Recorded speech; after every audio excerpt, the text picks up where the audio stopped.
Hi friends, இன்றைக்கி cardboard craft தான் பண்ண போகிறேன். அதுக்கு எக் ஸ்டாண்டும் எடுத்து வச்சுக்கிறேன். அதை இந்த மாதிரி குட்டி குட்டி பீஸாக கட் பண்ணி எடுத்துக்கிறேன். அதுக்கப்புறமா இந்த ஹார்ட்போர்டில் இந்த மாதிரி ஃபெவிகால் ஃபுல்லாகவே அப்ளை பண்ணி இதை கையால் எல்லா இடத்துலையும் படுற மாதிரி தேய்ச்சி விட்டுக்கிறேன். அதுக்கப்புறமா கட் பண்ணி வச்ச இந்த பீசஸை ஃபுல்லாகவே இந்த மாதிரி ஒட்டி விட்டுக்கிறேன்.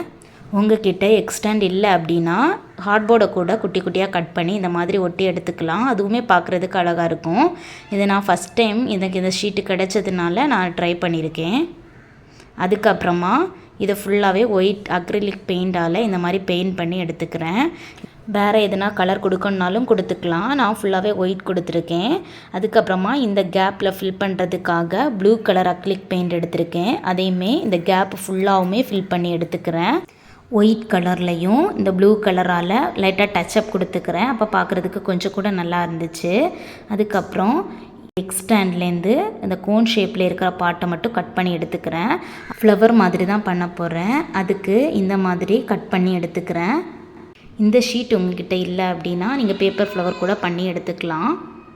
இதே மாதிரி 5 ஃப்ளவர்ஸ் பண்ணி எடுத்ததுக்கப்புறமா ஃபுல்லாக பெயிண்ட் பண்ணி எடுத்துக்கிறேன். ஆரஞ்சு கலரும் அப்புறமா சென்டரில் எல்லோ கலரும் கொடுத்துக்கிறேன். உங்களுக்கு பிடிச்சமான என்ன கலரோ அந்த கலர் ஒவ்வொரு ஃப்ளவர்லேயும் கொடுத்துக்கோங்க. நான் ரெட் கலரும் யூஸ் பண்ணியிருக்கேன், அப்புறமா ஆரஞ்சு கலரும் யூஸ் பண்ணியிருக்கேன். இந்த சின்ன ஒரு ஹார்ட்போர்ட் பீஸ் எடுத்து அதை இந்த மாதிரி ஷேப்பில் கட் பண்ணி அதில் ஸ்வீட் ஹோம்னு எழுதி எடுத்திருக்கேன். அப்புறமா நம்ம பெயிண்ட் பண்ணி வச்ச 5 ஃப்ளவரையும் இந்த மாதிரி ஒட்டி விட்டுக்கிறேன். லீஃபும் இந்த மாதிரி பண்ணி எடுத்திருக்கேன், அதையும் ஒட்டி விட்டுக்கிறேன்.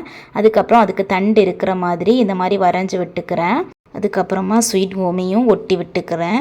பின்னாடி வால் ஹேங்கிங்க்கு டொயின் வச்சு அட்டாச் பண்ணதுக்கப்புறமா க்யூட்டான வால் ஹேங்கிங் ரெடி ஆயிடுச்சு. இது உங்களுக்கு பிடிச்சிருந்தா கண்டிப்பாக உங்கள் ஃப்ரெண்ட்ஸுக்கும் ஷேர் பண்ணுங்கள். தேங்க்ஸ் ஃபார் வாட்சிங்.